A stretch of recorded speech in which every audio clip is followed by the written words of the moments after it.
Okay, so here's the updated pack.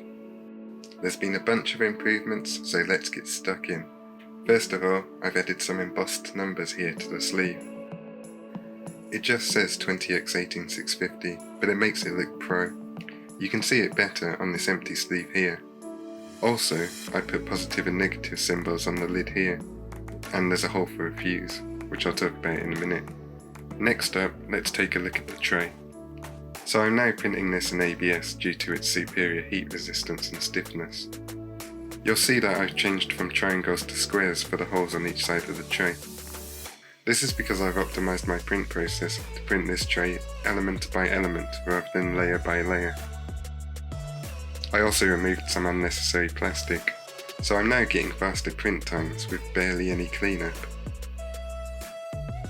So let's talk about this lid arrangement here.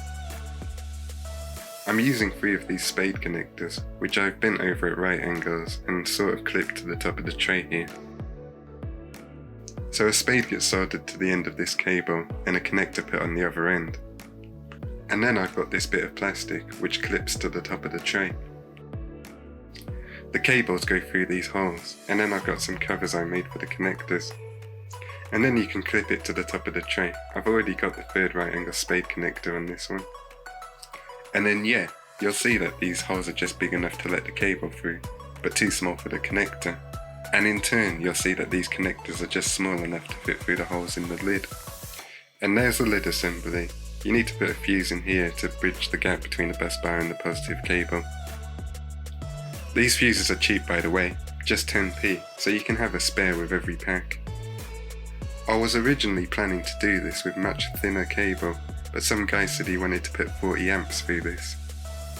And since we're only using a short length, 4 centimeters or so, we can afford to splash out a bit on the cable. So I found this oversized 8-gauge copper wire from Chameleon Cable. And it's proper lush, look how soft this silicone is. And it's semi-translucent, how nice is that? As for the connector, it's an EC5. It was a close call between this and the XT90.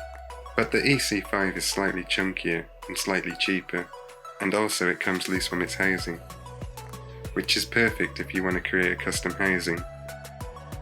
So this is my custom housing. You can slide it on and off pretty easy. It makes a nice click when you put it on. It has an oval in one side so that when you squeeze it, it makes it looser.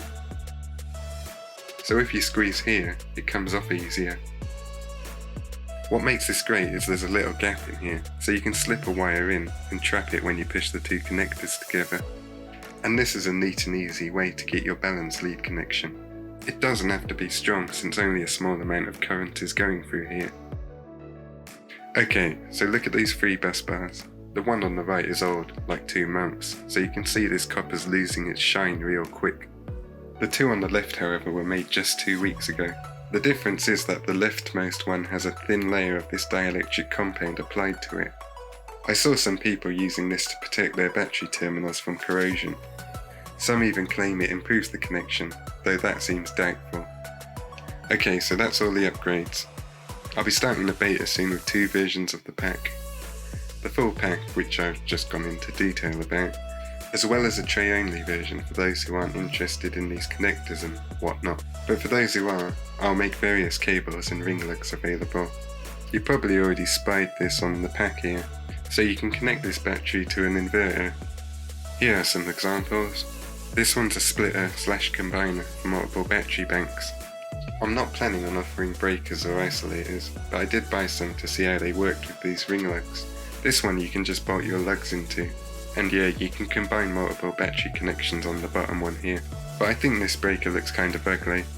This one I find more aesthetically pleasing, but it uses screws rather than terminal posts to connect your wires.